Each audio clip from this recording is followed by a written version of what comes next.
Entonces, ¿qué les parece si empezamos con eje encéfalo-medular?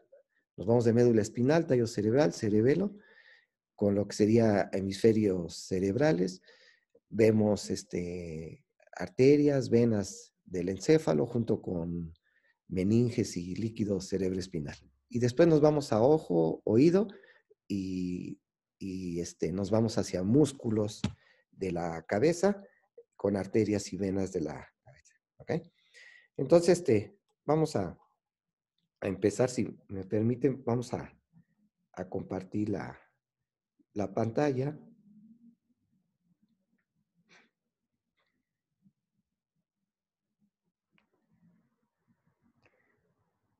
Muy bien. Entonces, si empezamos con nuestro eje encéfalo-medular, ustedes saben que el encéfalo, ¿sí?, son las estructuras del sistema nervioso central que están dentro de lo que es la cavidad craneal, ¿verdad? Donde estarían los hemisferios cerebrales, el tallo cerebral y lo que sería el cerebelo, ¿verdad? Todas estas estructuras se encuentran dentro de lo que sería, eh, dentro de la cavidad craneal, ¿verdad? Sería el encéfalo, que pesa aproximadamente 1,5 kilos, 1,350 gramos. Y la otra porción de este eje encéfalo-medular, pues sería la médula espinal.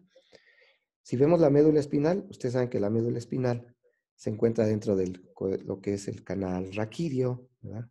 En donde tendríamos el cuerpo vertebral y lo que sería el arco de las venas, ¿verdad? Y ese sería el canal raquídeo.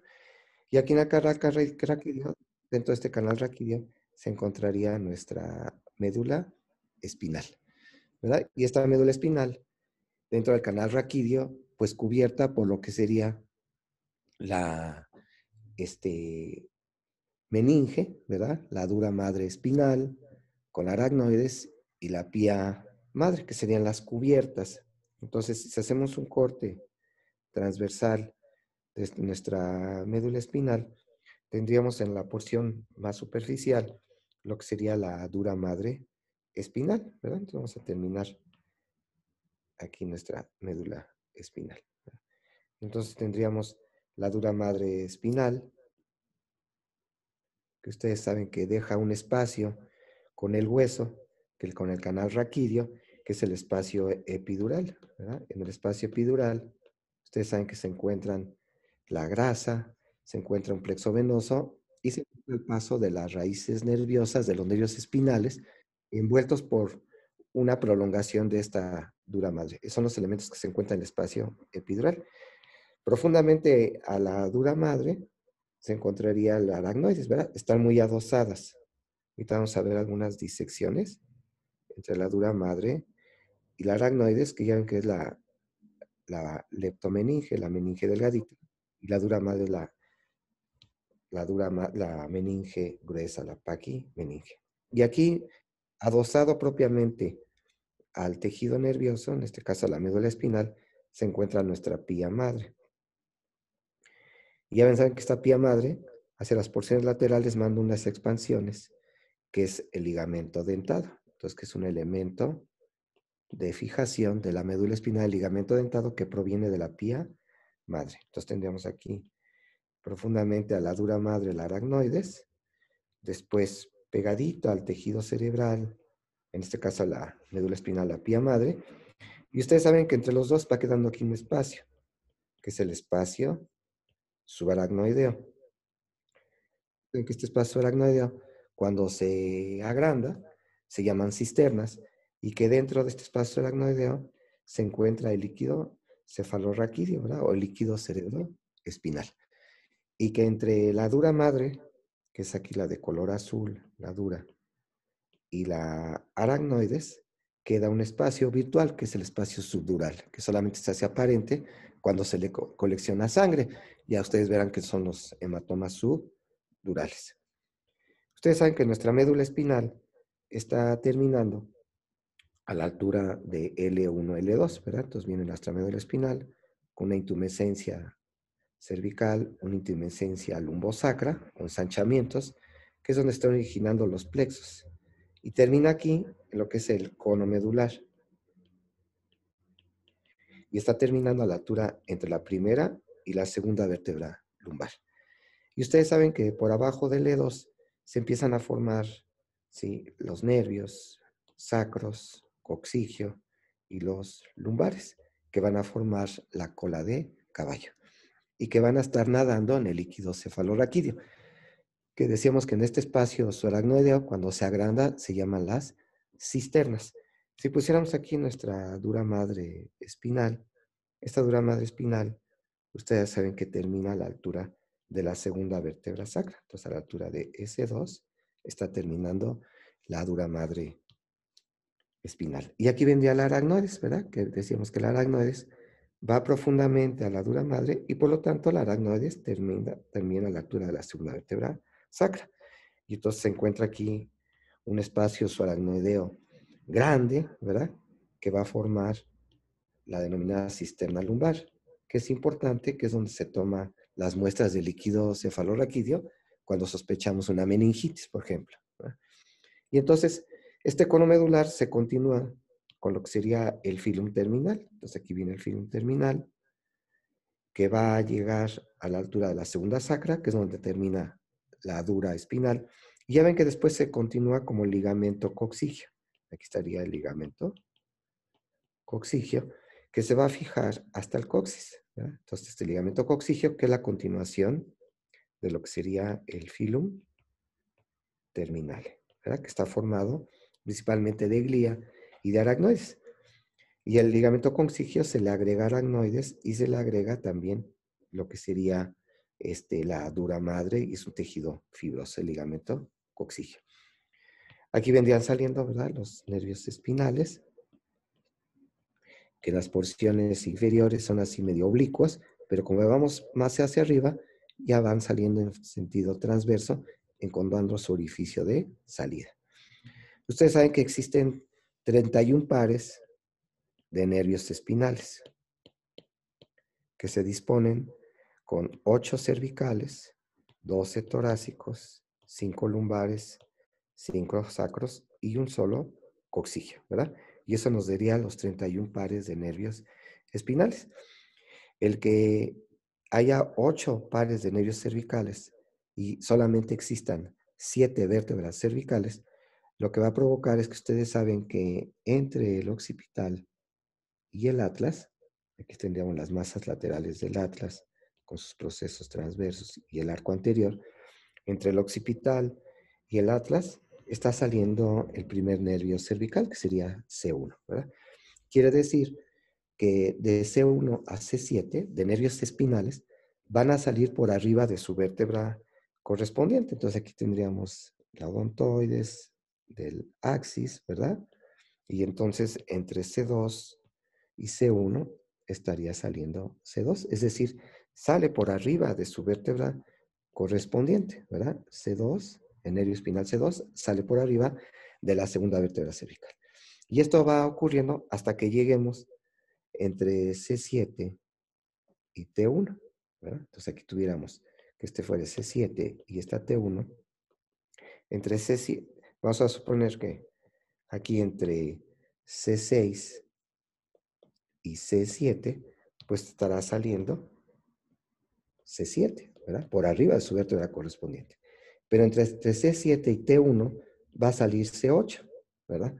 Como no hay 8 vértebras cervicales, pero sí 8 nervios espinales, entre C7 y T1 va a salir C8. Quiere decir que a partir de T1, del nervio espinal T1, aquí estaría T2, va a salir por abajo de su vértebra correspondiente, ¿verdad? Entonces quiere decir que entre T1 y T2 va a salir T1, ¿verdad? Quiere decir que va a salir abajo de su vértebra correspondiente. Quiere decir que entre, por ejemplo, entre la cuarta y quinta vértebra lumbar va a estar saliendo, pues, L4 por abajo de su vértebra correspondiente. Y entre la primera sacra y L5, pues va a estar saliendo L5, ¿verdad? Por abajo de su vértebra correspondiente. Entonces, una característica de la emergencia de los nervios espinales, ¿sí?, que ustedes saben que emergen en los forámenes intervertebrales, perdón. Entonces tendríamos aquí una vértebra con su pedículo, sus procesos articulares, la lámina y el proceso espinoso, y aquí tendríamos otra vértebra con su cuerpo, su pedículo, procesos articulares superiores, articulares inferiores, lámina y proceso espinoso. Y aquí tendríamos el disco intervertebral. Y entonces, en este sitio es donde tendríamos el foramen interventricular, ¿verdad?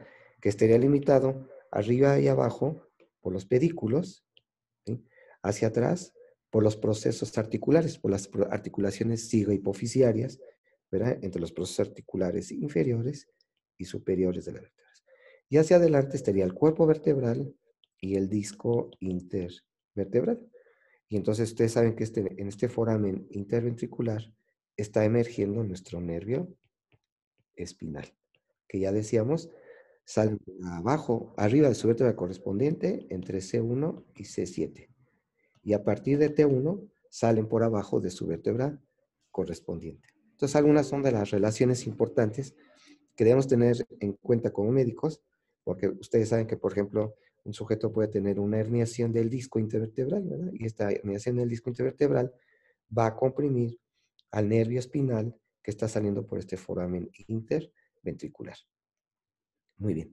Entonces, decíamos que aquí a los lados iría el ligamento dentado, ¿verdad? Este ligamento dentado, que es una expansión de la pía madre, que va desde la cara lateral de la médula espinal, tiene un borde festoneado, 21 dientes, y se van a fijar a la dura madre. Este sería nuestro ligamento dentado. Ustedes saben que nuestra médula espinal pues, presenta unos surcos, ¿verdad? El surco medio anterior, el surco medio posterior, ¿verdad? Entonces tendríamos otra vez que así, esto va a ser anterior o ventral y esto va a ser posterior o dorsal, ¿verdad? Y aquí tendríamos este surco medio posterior y aquí otro surco medio anterior que es un poquito más profundo. Y donde están emergiendo los nervios espinales, las raíces ventrales forman los surcos laterales anteriores y donde están llegando las raíces dorsales, los surcos laterales posteriores, ¿verdad? Y ustedes saben que la médula espinal en su cara posterior, a partir de las primeras, de las regiones torácicas altas y todas las regiones cervicales, si vemos por atrás la médula espinal, aquí sería la médula oblongada y aquí propiamente la médula espinal con sus intumescencias. Entonces aquí vendría el surco medio posterior, aquí esquemáticamente surco medio posterior, que se extiende en la cara posterior de nuestra médula oblongada. Ya ven que se abre a la mitad formando el famoso óvex, ¿verdad? En el piso del cuarto ventrículo. Aquí tendríamos los surcos laterales posteriores, donde vendrían llegando las raíces dorsales de los nervios espinales, ¿verdad? Que era este que teníamos en este punto. Pero en las versiones torácicas, a partir de T6 para arriba, ya ven que se forma un surco entre el surco medio posterior y el surco lateral posterior, es el surco paramediano, que estaría más o menos en este sitio.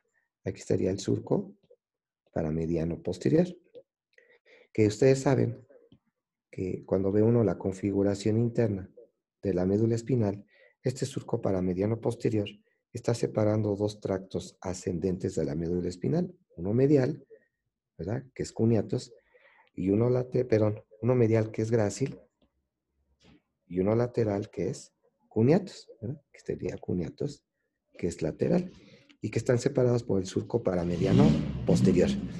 Y que quiere decir que grácil va a lo largo de toda la médula espinal, mientras que cuneatus se va a encontrar solamente en las porciones altas de la médula espinal. Ya veremos que lleva la propiocepción consciente, tacto discriminativo, ¿verdad? Muy bien. Entonces, estas son algunas características de la superficie de la médula espinal. Ahora, ustedes saben que cuando vemos ya la configuración interna de la médula espinal, es muy característico que vemos sustancia gris y sustancia blanca, ¿verdad? La sustancia blanca es periférica y la sustancia gris es profunda. Y la sustancia gris tiene forma de una letra H, ¿verdad? Y esa letra H forma las astas posteriores, las astas anteriores, ¿verdad? Y a veces aquí se presenta una pequeña asta lateral, ¿sí? O intermedio lateral, ¿verdad? Que solamente se ve en los segmentos torácicos bien definida. Bien, y aquí en la porción central tenemos un remanente de la luz del tubo neural, que es el canal central medular o conducto ependimario. Ustedes saben que la sustancia gris se dispone en las láminas de Rexed, ¿verdad? Que de la lámina 1, que es la más superficial, la lámina 2, que es la sustancia gelatinosa, ¿verdad? La lámina 3, la 4 y profundamente la 5 y la 6, todas en el asta posterior. En la transición entre el asta posterior y el asta anterior, ya se encuentra nuestra lámina 7. Y la lámina 8, a nivel de las intumescencias, se encuentra la porción medial. Pero a nivel torácico, donde el asta anterior es más angostita, la lámina 8 ocupa toda la porción anterior, ¿sí?, del asta anterior. Y la lámina 9 se encuentra ahí dispersa, ¿verdad?, en forma de islotes en el asta anterior. Y aquí a nivel de la comisura gris se encuentra la lámina 10, rodeando al conducto central medular o conducto ependimario. Y entonces, ustedes saben que en estas láminas se encuentran tres tipos de neuronas. Las neuronas que van a dar origen a los tractos ascendentes. Entonces son las neuronas de los tractos. Tenemos otras neuronas que van a dar origen a las raíces ventrales, ¿verdad? Que van a dar origen a las raíces ventrales y son neuronas motoras y que van a formar lo que serían entonces las raíces ventrales y son las neuronas motoras. Y después tenemos unas pequeñas neuronas, ¿verdad? Las neuronas chismosas, que son las interneuronas.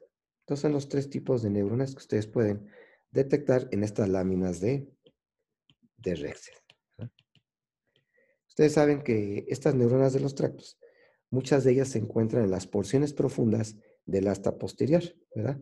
Donde se encuentra el denominado núcleo propio, que está constituido por la lámina 4, la 5 y la lámina 6, y que se encuentran aquí en las porciones profundas del asta dorsal, y que a partir de estas neuronas de los tractos, decíamos, se van a originar nuestros tractos ascendentes, principalmente, por ejemplo, el tracto espino-talámico. Ahora, estas neuronas motoras, ustedes saben que estas neuronas motoras son de dos tipos, las alfa y las gamma, y que cada una va a inervar a través de las neuronas alfa. Ustedes saben que estas neuronas alfa, ¿sí?, son las neuronas grandes, así que van a formar la raíz ventral y se van a unir con la raíz dorsal, ¿verdad? Aquí tendríamos nuestra raíz dorsal, donde está el ganglio espinal. Y esta neurona alfa manda sus fibras que forman la raíz ventral, se une al nervio y van a terminar en la placa neuromuscular, inervando a las fibras extrafusales, músculo generalmente estriado voluntario. Y tenemos unas pequeñas neuronas que son las neuronas gamma, que tienen la característica que siguen el mismo trayecto, pero van a inervar a los llamados usos neuromusculares, que ustedes saben que los usos neuromusculares son receptores nerviosos que responden sobre todo a distensión del músculo, por lo tanto son importantes para los reflejos de estiramiento muscular osteotendinosos y también para la capacidad propioceptiva de sensación de posición y movimiento por la contracción del músculo y la distensión del músculo. Entonces estas neuronas gamma van a inervar unas pequeñas fibritas musculares pequeñitas, que son las fibras intrafusales, y que van a estar modulando el umbral de excitación del uso neuromuscular, de tal manera que si están contraídas, se baja el umbral de excitación del uso neuromuscular, de tal manera que cualquier distensión del músculo inmediatamente va a desencadenar un arco reflejo, ya que estos usos neuromusculares están inervados por estas fibritas sensitivas de la neurona ganglionar, mientras que las fibras intramusculares están inervadas por la neurona gamma. Cuando está contraído, baja el umbral, y cuando está relajado, se necesita una distensión muy grande del músculo para que se desencadene este arco reflejo de los denominados reflejos osteotendinosos o reflejos de estiramiento muscular, que son muy importantes para regular el tono muscular, ¿verdad? Esa contracción muscular sostenida, ¿verdad? Que sabemos que se incrementa cuando estamos haciendo ejercicio. Después de hacer un ejercicio, generalmente tendemos a aumentar ese tono muscular, ¿verdad? Esa contracción muscular sostenida involuntaria de los músculos. Y que lo está regulando este reflejo de estiramiento muscular u osteotendinoso, que nosotros como médicos lo aprovechamos este reflejo, ¿verdad? Y son los famosos reflejos osteotendinosos, ¿verdad? Donde el médico golpea el tendón del músculo del paciente y al golpear el tendón provoca una distensión del músculo. Al distenderse el músculo, ¿sí? Se estimula el uso neuromuscular, neurona ganglionar, y esta neurona ganglionar entra por la raíz dorsal y va a hacer sinapsis directamente con la alfa-motoneurona. Y esta alfa-motoneurona, a través de la placa neuromuscular, va a provocar la contracción del músculo. Es el reflejo estiramiento muscular, que es un reflejo monosináptico. ¿Quién está modulando el umbral de descarga del uso neuromuscular? Es la neurona gamma, que está innervando las fibras intrafusales. De tal manera que si está muy estimulada la neurona gamma, ¿sí? Cualquier golpecito que da el médico al tendón inmediatamente desencadena el arco reflejo, dando origen a una hiperreflexia. Bien, ese es lo importante de estas neuronas motoras. Las interneuronas son importantes porque van a estar modulando muchas de esta actividad, los mismos reflejos de estiramiento muscular y también la entrada de estímulos sensitivos. Funcionan como un sistema de compuertas en los sistemas aferentes sensitivos, estas interneuronas, que son muy abundantes. Ustedes saben que en esta lámina 2, que es la sustancia gelatinosa. Aquí hay una gran cantidad de interneuronas que están modulando la entrada de tacto, dolor y temperatura a nivel de esta lámina gelatinosa, esta sustancia gelatinosa, que es la lámina 2. Ahora, si nos referimos a la sustancia blanca de la sustancia los tractos de la sustancia blanca de la médula espinal, tenemos los famosos tractos, ¿verdad? Hay unos tractos que ascienden y hay unos tractos que descienden. Ustedes saben que los que ascienden siempre van a ser sensitivos, es decir, van a llevar tacto, dolor, temperatura. Y los que son descendentes van a provocar movimiento, es decir, van a ser motores. Quiere decir que van a terminar en estas neuronas, sí, que decíamos, las alfa y las gamma. Es decir, van a terminar sobre todo ahí en la lámina 9 y en gran cantidad de pequeñas interneuronas que están en conexión con estas neuronas alfa y gamma. Si hablamos de las fibras ascendentes, ustedes saben que de las fibras ascendentes hay una muy importante que se desarrolló al inicio del sistema nervioso, que es muy importante para mantener la integridad de ese sistema nervioso, que es el dolor. Y ustedes saben que los extremos de temperatura se manifiestan como dolor, ¿verdad? Un exceso de temperatura o una disminución de temperatura nos da dolor. Y entonces por eso van juntas, ¿verdad? La termoalgesia. Entonces si hablamos de una sensibilidad muy importante, que es dolor y temperatura, ustedes saben que estas fibras de termoalgesia, vamos a tener primero un receptor. Entonces tengo mi receptor, que ustedes saben que para el dolor y temperatura son las llamadas terminaciones nerviosas libres. Y este receptor que funciona como un transductor biológico, donde energía calórica o un estímulo mecánico, o un estímulo químico, como puede ser un ácido, va a provocar que se desencadene un estímulo, un impulso nervioso. Entonces, este receptor inervado por nuestra neurona ganglionar iría al nervio, plexo, y aquí tendríamos nuestra neurona ganglionar. Y esta neurona ganglionar, ustedes saben que se encuentra en la raíz dorsal de los nervios espinales. Aquí como referencia vamos a poner la raíz ventral, que es motora. Ya decíamos que va a ir a las placa neuromuscular o a los usos neuromusculares. Muy bien. Y entonces esta neurona ganglionar, ustedes saben que entra y posteriormente, cuando entra la médula espinal, aquí en el vértice del asta posterior, forma un tracto que manda fibras que se van hacia arriba y hacia abajo y que lo que van a hacer es ir comunicando a varios segmentos medulares. Ya ven que es el famoso tracto dorso lateral o posterolateral. Entonces aquí estaría mi tracto posterolateral, que antes se llamaba de Lee-Sauer, ¿verdad? Que lo que está haciendo es comunicar varios segmentos medulares. Ustedes saben que, por ejemplo, puede venir este receptor de algún segmento de la piel sensitivo, que son los famosos dermatomas. Entonces es importante que vayamos conociendo dónde están los dermatomas. Por ejemplo, dedo pulgar, dedo índice, ¿verdad? Sería C6, el dedo grosero, el dedo medio sería C7, el dedo meñique anular sería C8, ¿verdad? Esos serían los dermatomas de la mano, ¿verdad? C6, C7 y C8, ¿verdad? Y después, cara lateral del antebrazo sería C6, pero cara lateral del brazo sería C5. Y acá el hombro sería C4. Después, borde interno de la mano sería C8. Borde interno del antebrazo T1. Cara interna del brazo a la clavícula sería T2. Después ya me iría T3, T4. Y T4, T5 sería pezón, ¿verdad? T7, apéndice gifoides.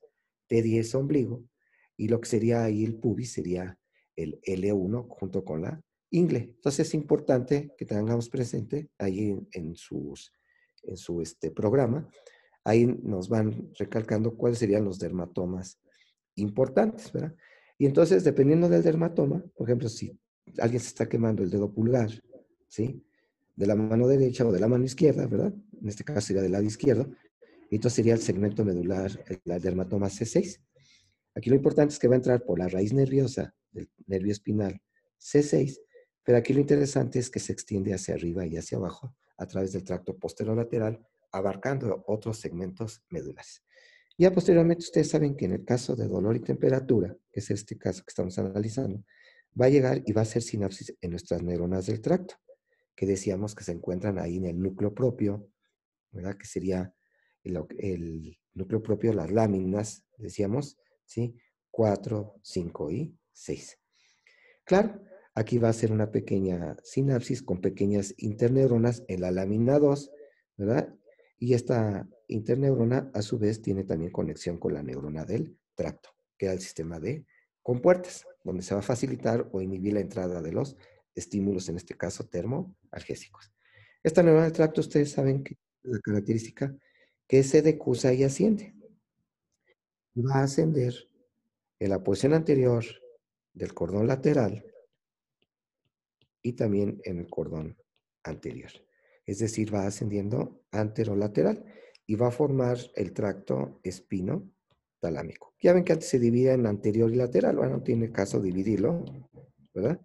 Y es el tracto espinotalámico que va ascendiendo en la mitad anterior del cordón lateral y en el cordón anterior. Es el tracto espinotalámico, que va decusándose y ascendiendo, ¿verdad? Ustedes saben, si hacemos así un esquema donde tendríamos nuestra médula espinal, después arriba la médula oblongada, el puente, después tendríamos el mesencéfalo y arriba del mesencéfalo tendríamos los tálamos y aquí tendríamos nuestra corteza cerebral derecha e izquierda. Entonces esta vía, ¿verdad? Viene del receptor, inervado por la neurona ganglionar, tracto del posterolateral, neurona del tracto, y entonces tenemos nuestra primera neurona, la neurona ganglionar, nuestra segunda neurona, ¿sí? Va a ser nuestra neurona del tracto. Y esta neurona del tracto se decusa y asciende y va formando el tracto espinotalámico, que asciende por la porción lateral del puente, de la médula oblongada, del puente, mesencéfalo y llega a nuestra tercera neurona, que sería la neurona talámica. Y a su vez esta neurona talámica va ascendiendo y va a llegar a la corteza cerebral. Ahí tengo mi primera, segunda y tercera neurona. Aquí tendríamos nuestro tracto espinotalámico, que lleva termoalgesia. ¿Okay? Quiere decir que si a un sujeto, a un paciente, se le lesiona el tracto espinotalámico derecho, ¿sí? Por ejemplo, que fuera aquí a este nivel, a nivel de C5, del lado derecho, va a perder la sensibilidad de dolor y temperatura de los dermatomas, ¿sí? Del lado contrario, ¿verdad? Entonces va a perder la sensibilidad de dolor y temperatura del lado izquierdo, ¿verdad? Por una lesión del tracto espinotalámico del lado derecho. Inmediatamente por abajo de la lesión, si la lesión fue en C5, va a perder la termoalgesia por abajo, ¿sí? De la lesión del lado izquierdo. Quiere decir que del lado izquierdo y a nivel de C4, su sensibilidad va a estar normal, ¿verdad? Que sería a nivel de la cara lateral del hombro, ya sería el paciente, tendría una buena sensibilidad. Pero por abajo de la lesión va a perder toda la termoalgesia del lado contrario de la lesión. Ustedes saben que va a llegar al tálamo, ¿verdad? Tiene la característica, acuérdense que esta vía puede llegar ramificaciones aquí en el tallo cerebral en lo que sería la formación reticular del tallo cerebral. Ustedes saben que la formación reticular está compuesta por gran cantidad de pequeños núcleos conectados entre ellos y que se extiende a todo lo largo del tallo cerebral. Entonces es un concepto importante en nuestra formación reticular. Que esta formación reticular recibe también sensación de dolor y temperatura y que se va a extender hacia el tálamo, pero de una forma más difusa, ¿verdad? Ustedes saben que la vía espinotalámica llega al tálamo al núcleo ventral posterolateral. Entonces, si vemos una vista lateral del tálamo, ¿verdad? De esta pequeña estructura, ¿verdad? Que mide 30 milímetros en sentido antero-posterior, pero 1.5 en sentido transverso y en sentido vertical. Si lo vemos en una vista lateral, este tálamo, tendríamos así, ¿verdad? Una vista lateral del tálamo.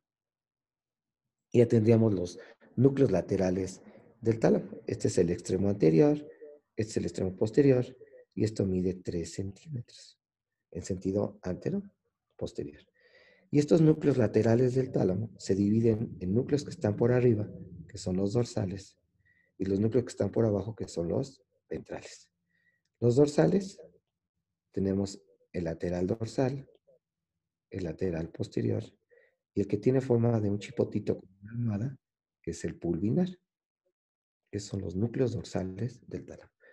Y tenemos los ventrales, el ventral anterior, el ventral lateral, y el que nos interesa ahorita, que es el ventral posterior.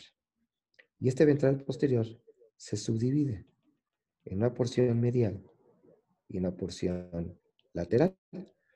Entonces, estamos viendo que esta vía espinotalámica va a llegar a esta porción lateral del ventral posterior. Entonces, por eso se dice que llega al núcleo ventral posterolateral. Ahí es donde hace conexión esta vía espinotalámica. Y posteriormente se va a extender hacia la corteza cerebral, decíamos, se va a llamar la corteza cerebral. Pero vamos a observar que esta vía espinotalámica tiene relevos polisinápticos, decíamos, en la formación reticular. Y entonces es espino, retículo, y después decíamos que se extiende al tálamo. Pero ya no va a ser a este núcleo ventral posterolateral, sino se va a extender a unos pequeños núcleos que se encuentran dentro del tálamo, que son los núcleos intralaminares.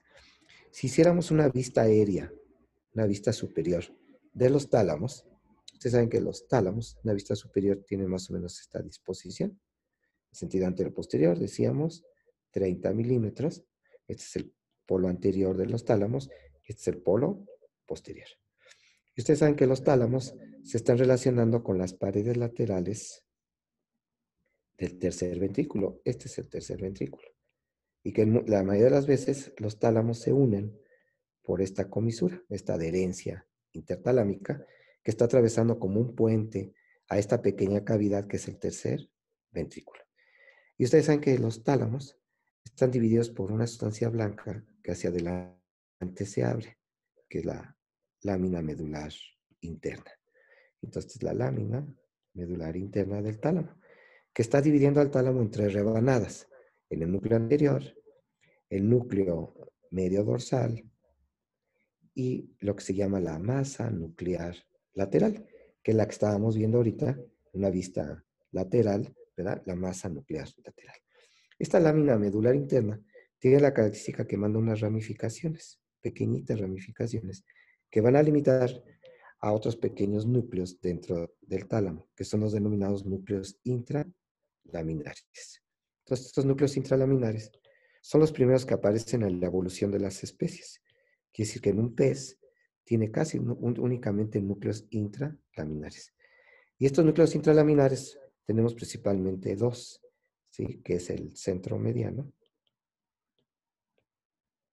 y el parafascicular. Entonces, cuando escuchen parafascicular y centro mediano, estamos definiéndonos a los núcleos intralaminares. Y estos núcleos intralaminares van a recibir sinapsis, decíamos, de la formación reticular. Y tienen la característica que se van a proyectar propiamente a toda la corteza cerebral estos núcleos intralaminares, que son importantes para el estado de despierto. Ya ustedes saben que la formación reticular regula lo que es vigilia y sueño.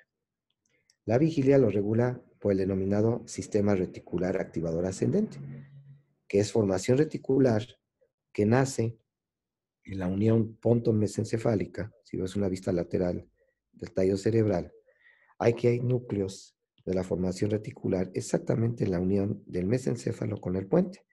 Entonces, en esta unión ponto-mesencefálica, estos núcleos reticulares de la formación reticular dan origen a un tracto, ¿verdad? Que es el tracto tegmental central, que va a llegar al tálamo, a los núcleos intralaminares, y estos, decíamos, se proyectan a toda la corteza cerebral y nos dan el estado de despierto. Ahorita la mayoría de nosotros tenemos activo todo esto, ¿verdad? Estamos activando nuestra formación reticular activadora ascendente y se está activando toda nuestra corteza cerebral. Aquí lo interesante es que esta formación reticular está recibiendo también información, decíamos, de dolor a través de la vía espino-retículo, y ahí de la formación reticular activadora ascendente al tálamo, a los núcleos intralaminares, centro mediano parafascicular. Y entonces, si el sujeto está muy dormido y tiene un dolor muy intenso en una extremidad, el dolor lo despierta. ¿Por qué despertó? Porque este estímulo doloroso fue capaz, a través de esta vía espino-retículo, estimular la formación reticular activadora ascendente.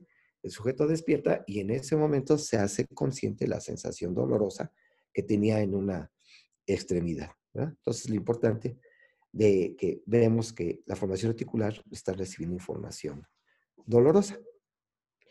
Ahora, vamos a observar que esta vía espinotalámica que llega al núcleo ventral posterolateral del tálamo, llega a una porción específica de la corteza cerebral, a diferencia de la formación reticular que estimulaba toda la corteza cerebral.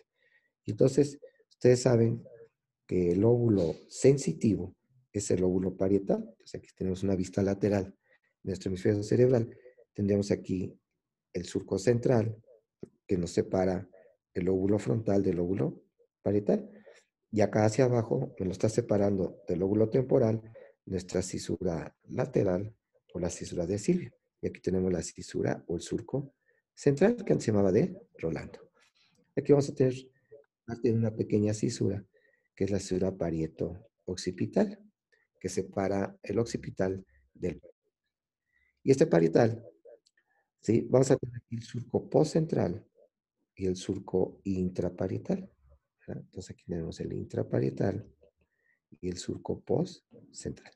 Y me divide mi lóbulo parietal, ¿sí? En varios giros. Aquí tendríamos el giro postcentral, mi lobulillo parietal superior y mi lobulillo parietal inferior, ¿verdad?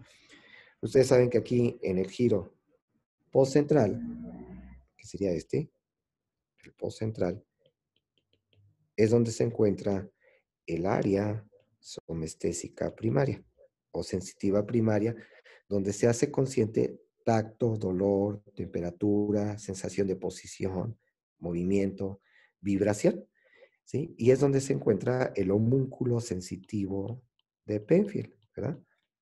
Que este homúnculo sensitivo de Penfield es la representación somatotópica en la corteza cerebral, de tal manera que aquí se encontraría la cabeza, en la posición baja, tercio medio la mano, miembro superior, y en el tercio superior se encontraría el pie, que está de cabecita.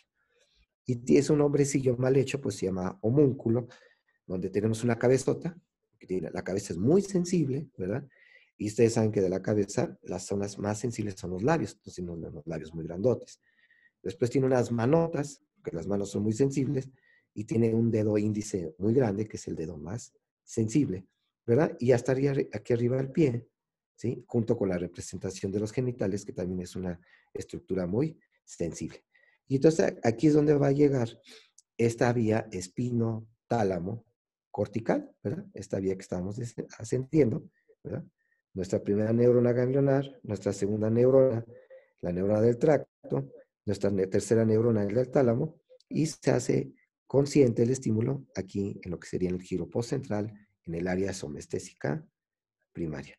Que ustedes saben que las áreas de Brodmann, este neurofisiólogo dividió las áreas 3, 1 y 2 por sus características citoarquitectónicas, ¿sí? Las dividimos en las áreas de Brodmann, 3, 1 y 2, ¿verdad? Entonces, cuando hablamos área 3, 1 y 2 de Brodmann, cuando hablamos de área somestésica primaria, cuando hablamos de homúnculo sensitivo de Penfield, cuando hablamos de giro postcentral, nos estamos refiriendo a lo mismo. Aquí en el lóbulo parietal superior se encuentran las áreas de asociación somestésica. Serían las áreas 5 y 7 de Brodmann. Aquí es donde se está almacenando toda esa información somestésica general, ¿verdad? Si el paciente tuvo un cálculo renal hace 10 años y ahorita vuelve a tener otra vez el cólico renal de un cálculo, el paciente dice, doctor, tengo otro cálculo renal. Quiere decir que quedó almacenado esa información dolorosa, muy característica de su localización, de su intensidad, le quedó muy grabado, ¿verdad?, al paciente de que efectivamente hizo la relación de ese dolor que tiene en ese momento, la hace con el que quedó almacenado de hace 10 años, viene otro estímulo muy semejante y lo relaciona inmediatamente. ¿Dónde quedó almacenado? En el área somestésica de asociación, que es el área 5 y 7, en el lobulillo parietal superior, ¿verdad? Bien, vamos a tener que la porción reticular, espino retículo talámica, que iba a estimular a toda la corteza cerebral a través de los núcleos intralaminares, tiene una disposición especial, una proyección especial hacia un giro, que es donde se le da el matiz afectivo al dolor, como una sensación desagradable. Y esa área que da ese matiz afectivo de la percepción del dolor como una sensación desagradable, se va a encontrar en el denominado giro del cíngulo. Entonces, para ver el giro del cíngulo tendría que hacer un corte exactamente en la línea media de la cisura hemisférica. Y entonces tendríamos que cortar el cuerpo calloso, que ustedes saben que el cuerpo calloso está comunicando los dos hemisferios cerebrales. Es una gran comisura. Acuérdense que las fibras comisurales son las fibras chismosas que comunican un hemisferio cerebral con otro hemisferio cerebral. Aquí tenemos la cara medial del frontal, parietal, occipital y aquí el lóbulo temporal. Y entonces arriba del cuerpo calloso se encuentra un giro, que es el giro del cíngulo. Este giro del cíngulo, sobre todo en sus porciones anteriores, ¿sí? Esta vía espino, retículo, tálamo, núcleos intralaminares, y de ahí a toda la corteza, y da el estado de despierto. Cuando es dolor, tiene también una proyección especial a la porción anterior del cíngulo, que forma parte del sistema límbico, ¿verdad? Que es el lóbulo límbico en este caso, ¿verdad? Que se va a continuar aquí hacia el lóbulo temporal, en el giro del parahipocampo, corteza retroesplenial, porque este es el esplenio del cuerpo calloso, y de ahí al giro del cíngulo. Y esto forma el lóbulo límbico, que no es un círculo completo porque lo interrumpe aquí la profundidad de la cisura lateral o la cisura de Silvia. Y entonces, este lóbulo límbico tiene importancia para la percepción del dolor como una sensación desagradable y puede cambiar nuestro estado de ánimo, de irritabilidad, y ese es un dolor crónico hasta de depresión. Entonces, aquí ya en el sistema límbico, aquí abajo viene un fascículo, que es el fascículo del cíngulo, que son fibras de asociación. Acuérdense que las otras fibras de la sustancia blanca de los hemisferios cerebrales, tenemos las fibras de asociación, que lo que están haciendo es comunicar lóbulos del mismo hemisferio. Aquí estamos viendo un fascículo de asociación, que es el fascículo del cíngulo, que está comunicando aquí todo el giro del cíngulo, que está en el frontal, en el parietal, y después se continúa con el parahipocampo en el lóbulo temporal. Por eso es un fascículo de asociación. Y entonces hay una cirugía que se llama la cingulotomía, donde hay un dolor intenso en pacientes a lo mejor con cáncer terminal, y se hace una cirugía donde se destruye este fascículo del cíngulo, y entonces puede ser que el paciente siga teniendo la sensación de dolor, pero ya no la percepción desagradable que le provoca el dolor.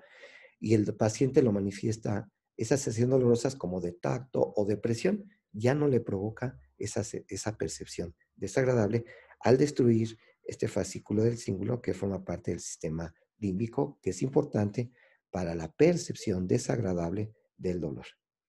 Bien, entonces, ese sería un tracto importante que es la vía, el tracto espinotalámico.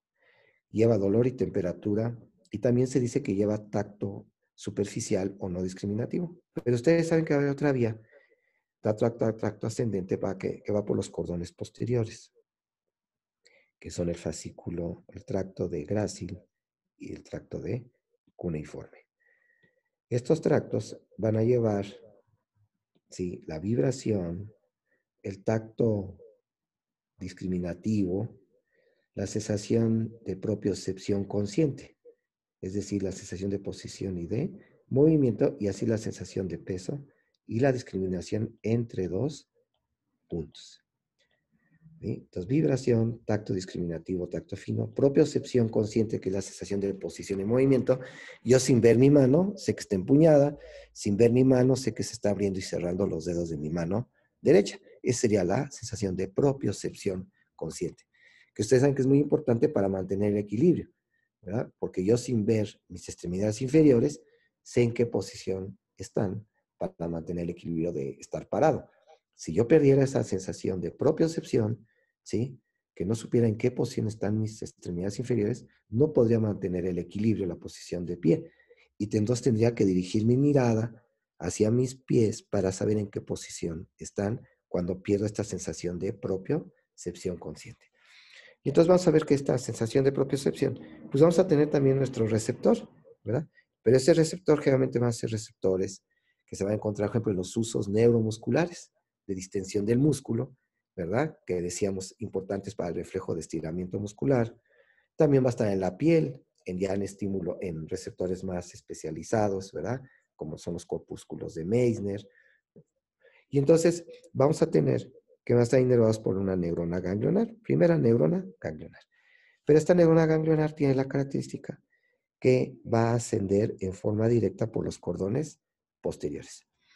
De tal manera que si vamos haciendo un esquema de cómo se van constituyendo estos tractos ascendentes que llevan vibración, tacto fino, propiocepción consciente, tenemos nuestra médula espinal, nuestra médula oblongada, nuestro puente, mesencéfalo, el tálamo y la corteza cerebral.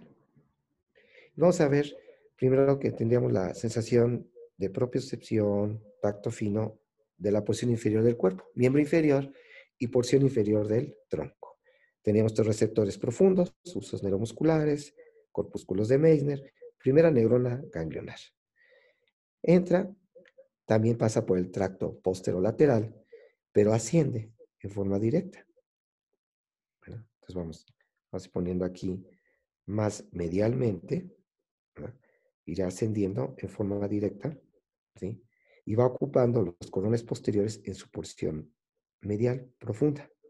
Es decir, vendrían en esta porción. Y va formando el fascículo de el tracto de Gracil.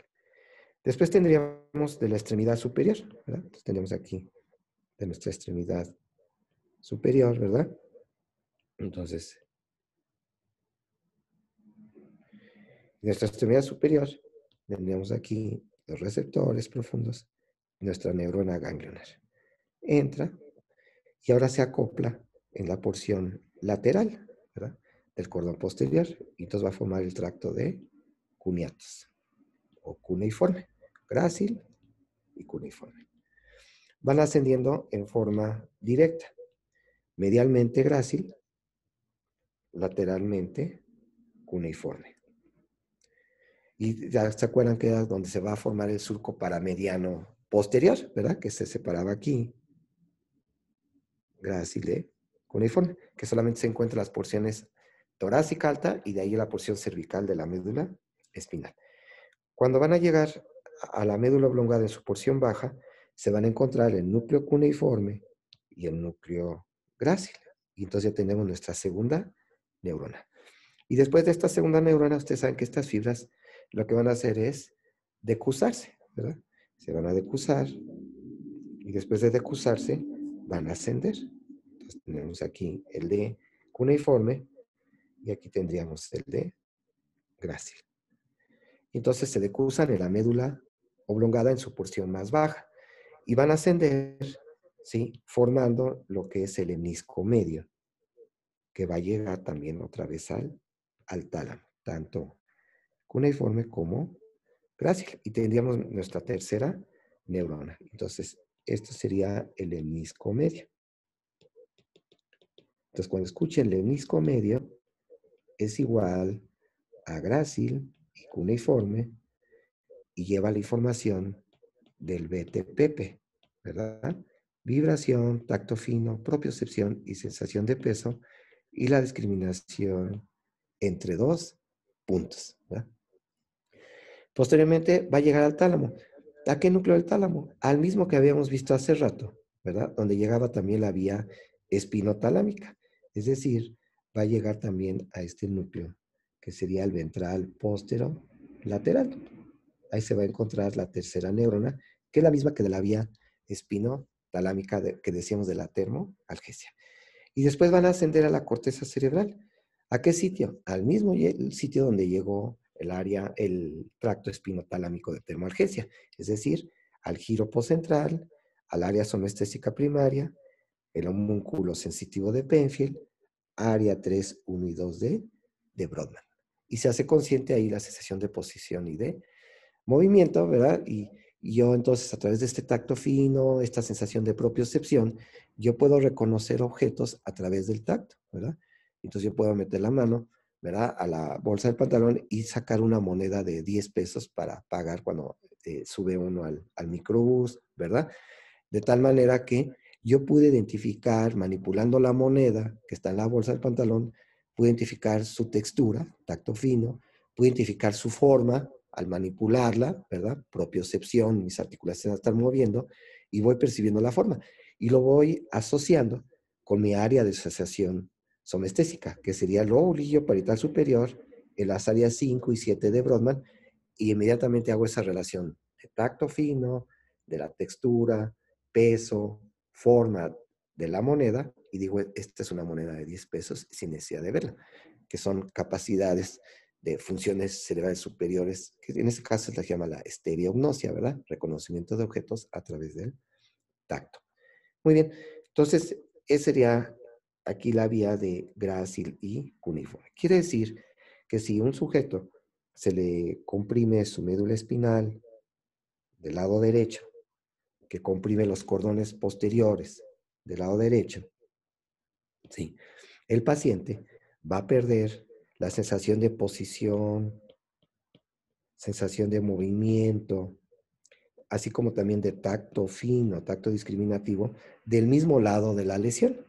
Entonces, si el paciente tiene aquí una compresión de la médula espinal, del lado derecho de la médula espinal a nivel de C5, por abajo de C5, el paciente va a perder el tacto fino y la sensación de posición y de movimiento, que es la propia percepción. Contrario a lo que veíamos hace rato, ¿verdad? Que si el paciente tenía una compresión de la médula espinal en C5, pero del lado derecho, ¿qué va a pasar con su dolor y temperatura? Se perdía del lado contrario, porque ascendía en forma que cruzada la vía. Entonces, muy interesante. Como este mismo paciente que tiene compresión de la médula espinal del lado derecho, aquí a nivel cervical, ese 5, ¿sí? Pierde la propiocepción del lado de la lesión, pero pierde la termoalgesia la termoalgesia del lado contrario, por abajo de C5. Entonces, el paciente de este lado no va a sentir el piquete de alfiler, no va a sentir los cambios de temperatura, si le ponen un objeto frío o caliente, no lo va a percibir del lado izquierdo. Pero del lado derecho lo va a percibir perfectamente, ¿verdad? Porque su vía espinotalámica, que viene del lado derecho, se decusa y va ascendiendo del lado izquierdo. Entonces se libra. Pero del lado derecho, del lado de la lesión, pierde la sensación de posición y de movimiento, ¿verdad? Por una lesión del lado derecho de la médula espinal, porque a lo mejor tiene un tumor ahí en la médula espinal, en el canal raquídeo que lo está comprimiendo la mitad derecha de la médula espinal. Entonces es muy interesante cómo va haciendo esta exploración del paciente y va viendo como un mapa, ¿verdad? Ah, pedía la termoalgesia del lado izquierdo. Ah, lesión de la vía espinotalámica derecha. Perdió sensación de posición en movimiento del lado derecho. Ah, lesión de grácil y cuneiforme, ¿sí? Se abarca mano y abarca pie. Si nada más abarcara el pie, entonces sería solamente grácil. Si abarca mano y pie, entonces grácil y cuneiforme. Quiere decir que si el paciente tuviera una compresión de la médula espinal aquí a nivel torácico, bajo, T6, en L2 de la médula espinal, ¿verdad? Pues solamente perdería la propiocepción del miembro inferior porque miembro superior sería grácil, que se empieza a formar en las porciones altas torácicas y cervicales, ¿verdad? Entonces, esto es muy importante cuando lleguen ustedes a su clínica y vean pacientes que tienen lesiones de la médula espinal. Ahora, hay otras vías que llevan la propiocepción inconsciente, es decir, la cesación y posible movimiento, pero donde el paciente no es consciente de esa propiocepción, pero que es muy importante para mantener el equilibrio. Y entonces en forma refleja, yo puedo mantener una postura, parado, sentado, ¿verdad? Con el cuello erecto, la columna vertebral estirada, ¿verdad? Extendida, en forma inconsciente. Quiere decir que se está presentando distensión de mis músculos por acción de la gravedad y en forma automática yo aumento mi tono muscular para mantener contraídos esos músculos de la columna vertebral para mantener la posición erecta. Y yo no estoy consciente de esos movimientos, ¿verdad? Muy bien. Entonces, dejen ver. A, a Sí, descargar. se va a descargar. ¿Alguien que tenga alguna pregunta que quiera plantearle al doctor hasta lo que llevamos en este momento? La idea es que ustedes puedan ir haciendo preguntas durante el trayecto de la clase. Igual las pueden poner en el chat y yo igual se las voy comentando al doctor. Pero hasta este momento, ¿alguna pregunta que tengan?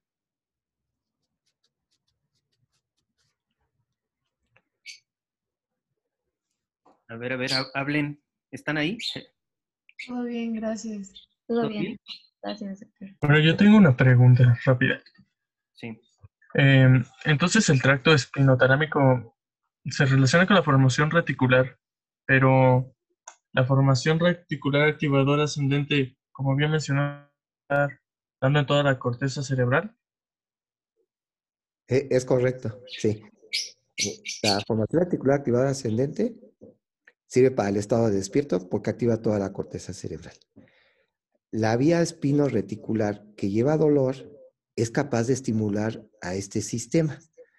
Por eso, si la formación articular activada ascendente estaría inactiva, como cuando estamos dormidos, cuando tenemos un estímulo doloroso al estar dormidos, ese estímulo doloroso nos va a despertar porque estimula a la formación reticular activadora ascendente. Y esta formación reticular activadora ascendente, ¿verdad? Que se conecta a los núcleos intralaminares, activa toda la corteza cerebral y da el estado de despierto, y en ese momento se hace consciente la sensación dolorosa que tuviéramos cuando estábamos dormidos. Entonces, se dan cuenta, es muy importante porque es un mecanismo de protección, ¿verdad? Que es, por ejemplo, cuando estamos en una mala posición dormidos y tenemos una compresión del plexo braquial, ¿verdad? Y zonas de isquemia porque estamos ahí comprimiendo, en forma refleja podemos despertar o bien dar cambios posturales, ¿verdad? Es muy interesante cómo durante la noche nos estamos moviendo en forma inconsciente. Y esto es importante para que no haya zonas de compresión muy prolongadas en superficies corporales, sobre todo en salientes óseas, que pudieran provocar lesión por compresión, que es por isquemia, ¿verdad? Y entonces, la formación reticular también da origen a movimientos, y muchos de esos movimientos son movimientos de cambios posturales, y muchos de ellos son reflejos. Y toda la formación reticular tiene 4 funciones. Regula, vigilia y sueño, porque hay partes de la formación reticular que se activan cuando nos empezamos a quedar dormidos. Y esos son los núcleos, los núcleos del RAFE, que producen gran cantidad de serotonina. Y la serotonina es un neurotransmisor inhibitorio. Y entonces cuando empezamos a quedar dormidos, ¿sí? Se deja de activar la formación reticular activadora ascendente, donde intervienen sobre todo 3 neurotransmisores. La noradrenalina, que viene del locus ceruleus, que es también formación reticular, del núcleo pedúnculo pontino, que es acetilcolina, y los núcleos reticulares centrales pontinos que producen glutamato. Estos se están descargando, ¿sí? Y constituyen la formación reticular activadora ascendente. Cuando nos empezamos a quedar dormidos, sobre todo disminuye la actividad noradrenérgica. El locus coeruleus deja de estimular a la corteza cerebral. Y en ese momento se empiezan a activar los núcleos del RAFE. Y esos núcleos del RAFE producen gran cantidad de serotonina. Y esta serotonina empieza a inhibir a la corteza cerebral y es cuando empieza a disminuir el estado de despierto del paciente, donde deja de percibir, deja de moverse, deja de percibir la luz y hasta el último de percibir el sonido, hasta pasar a las fases del sueño superficial, profundo. Y ya ven que dentro de la fase del sueño profundo se presentan los famosos movimientos oculares rápidos, ¿verdad? Donde se empieza a activar la formación reticular paramediana pontina, que está al centro de la media horizontal. Se presentan movimientos rápidos y en ese momento se presentan los sueños, que denominamos que son las ensoñaciones, ¿verdad? De tal manera que en ese momento el sujeto está muy, muy dormido, pero se está presentando fenómenos que se llaman de consolidación de la memoria a nivel del hipocampo. Y entonces, si a ese sujeto lo despierto en ese momento, él me dice que tenía ensoñaciones, ¿verdad? Quiere decir que en ese momento se estaba consolidando la memoria, que son las partes de las fases del sueño. Entonces, la formación reticular regula vigilia y sueño. También da origen a movimientos, ¿verdad? Entonces, a través de las vías córtico, retículo espinales y la conexión de la formación reticular con el cerebelo y dar origen a la vía reticulo espinal, que son movimientos muy importantes, posturales, y muchos de esos movimientos son también automáticos o inconscientes, importantes para mantener la postura. La formación reticular también tiene funciones viscerales. Ya ven que la formación reticular, por ejemplo, de la médula oblongada, forma el centro respiratorio, forma un centro vasomotor para regular la presión arterial, un centro cardiomoderador para regular la frecuencia cardíaca. Y también la formación reticular, a través de las fibras descendentes, rafe-espinales, modula la entrada del dolor. De tal manera que cuando hay un estímulo doloroso muy intenso, que estimula la vía espino, retículo, tálamo, los núcleos del RAFE que producen serotonina dan origen a una vía descendente, que es la vía RAFE espinal. Y esta vía RAFE espinal lo que hace es actuar a nivel de la sustancia gelatinosa, donde están las interneuronas, para bloquear la entrada del dolor. Podríamos decir que es nuestro analgésico, en donde ante un estímulo muy intenso, nociceptivo, doloroso, el sistema nervioso se protege, echa a andar mecanismos que bloqueen esa entrada del dolor y de esa forma provocar menos sufrimiento en el sujeto. Entonces, esta es la vía RAFE espinal que bloquea la entrada del dolor en el asta posterior de la médula espinal, estimulando a interneuronas que inhiban la entrada del dolor, que sería parte de este sistema de compuertas. Una compuerta se puede abrir o cerrar como en una presa. Fíjese, doctor, que Ramón Araza nos pregunta igual que neurotransmisores actúan en esta vía del dolor. Y a lo mejor nada más complementar con que ahí en el asta posterior, ¿no? En la lámina 1 y 2, hay receptores para sustancia P y para glutamato, ¿no? Que sería el complemento, ¿verdad? Es correcto, sí. Gracias, Julio. Exactamente. Quiere decir que estas vías RAFE-espinales van a bloquear a la sustancia P y van a bloquear glutamato para bloquear la entrada del dolor.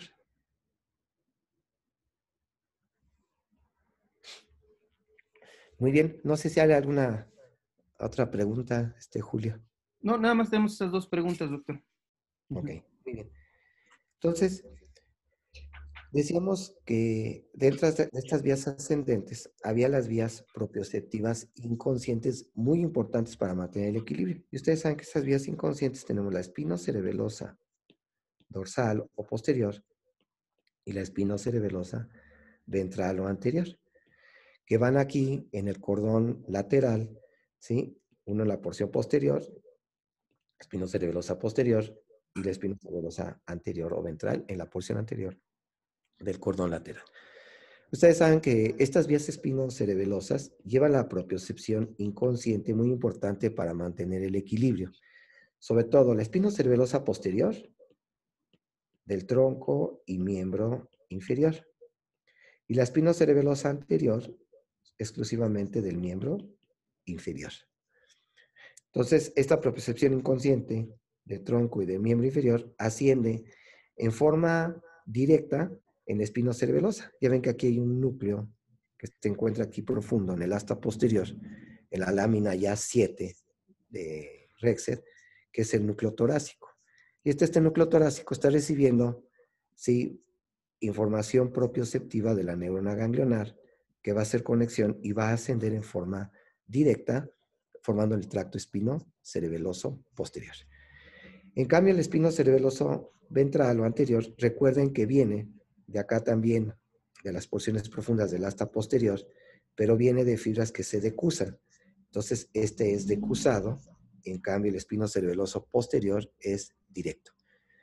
Ustedes saben que este espinocerebeloso posterior va a llegar al cerebelo a través del pedúnculo cerebeloso inferior. Entonces tendríamos aquí la médula oblongada, el puente, mesencéfalo, y aquí vamos a agregar el cerebelo. Y entonces la vía espinocerebelosa posterior o dorsal, tendríamos nuestra primera neurona ganglionar, a receptores profundos propioceptivos, en los usos neuromusculares, de ahí al núcleo torácico, que solamente se encuentra en los segmentos torácicos y asciende en forma directa, y entra al cerebelo a través del pedúnculo cerebeloso inferior. En cambio, si tenemos aquí aquí del miembro inferior, nuestra primera neurona ganglionar, llega allí en las porciones profundas y laterales del asta posterior, ¿sí?, se decusa y forma el extracto espinocerebeloso anterior, que va a llegar al mesencéfalo, entra al cerebelo, pero ahora a través del pedúnculo cerebeloso superior. Y ya saben que dentro del cerebelo se vuelve a decusar para llegar al mismo hemisferio cerebeloso. Entonces, doblemente cruzada, ¿verdad? Esos son los tractos espinocerebelosos que llevan propiocepción inconsciente. Recuerden que la propiocepción inconsciente de miembro superior, ¿sí?, la lleva la vía de cuneatos, pero esta vía de cuneatos tiene la característica que aquí a nivel de la médula oblongada existe el núcleo accesorio cuneiforme o de cuneatos, que tiene la característica, en lugar de decusarse y asciende estas fibras por el hemisco medio, lo que hacen es entrar al cerebelo a través del pedúnculo cerebeloso inferior. Son las fibras cuneo-cerebelosas, que son importantes para la propiocepción inconsciente, pero ahora de miembro superior. Entonces, núcleo accesorio de cuneatos recibe información propioceptiva de miembro superior, que en lugar de irse con el hemisco medio para llegar hasta la corteza y dar la propiocepción consciente, entran por fibras, por el pedúnculo cerebeloso inferior, que son las fibras cuneo-cerebelosas, que se dan cuenta, son directas, nunca se cruzaron. A diferencia del hemisco medio, que sí se decusa. Bien, fíjense. Yo considero que sería lo más importante de estas vías ascendentes. De vías descendentes, ¿qué sería lo importante? De vías descendentes, la vía descendente más importante, ustedes saben que es la vía o del tracto córtico espinal. Y este tracto córtico espinal desciende en este punto. Desciende en los corones laterales, en su porción posterior, y es el córtico espinal lateral. Porque hay otro córtico espinal que es menos importante, que es el córtico espinal anterior. Entonces, el más importante es este, el córtico espinal lateral.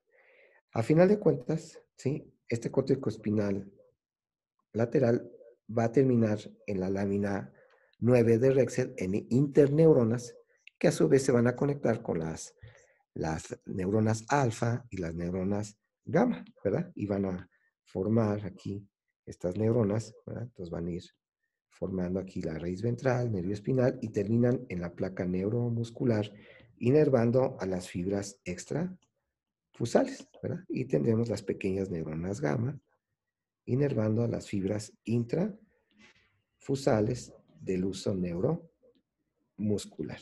Y decíamos regulando el tono muscular. Entonces,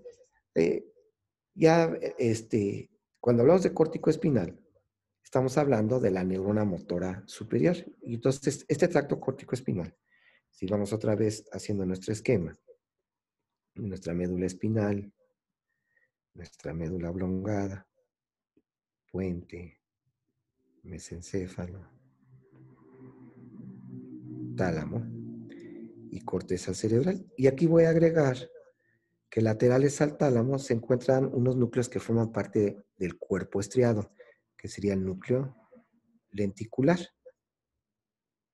Que saben que el núcleo lenticular está formado por un subnúcleo que es lateral, que es el putamen, y dos subnúcleos mediales, el globo pálido lateral y el globo pálido medial. Y la sustancia blanca que se encuentra entre el tálamo medialmente y el núcleo lenticular lateralmente corresponde al brazo posterior de la cápsula interna. Entonces, cuando hablamos de cápsula interna es igual a hablar a sustancia blanca, a fibras. Que cuando hablamos del brazo posterior de la cápsula interna, nos referimos a la sustancia blanca que estaría limitada medialmente por el tálamo y lateralmente por el núcleo lenticular, que sabemos que está formado por el putamen y el globo pálido lateral y el globo pálido medial. Y entonces vamos a tener que este tracto córtico espinal forma parte de la vía piramidal o del sistema piramidal. Entonces, el sistema piramidal o vía piramidal está formado por dos tractos, el tracto córtico espinal y el tracto córtico vulvar o córtico nuclear.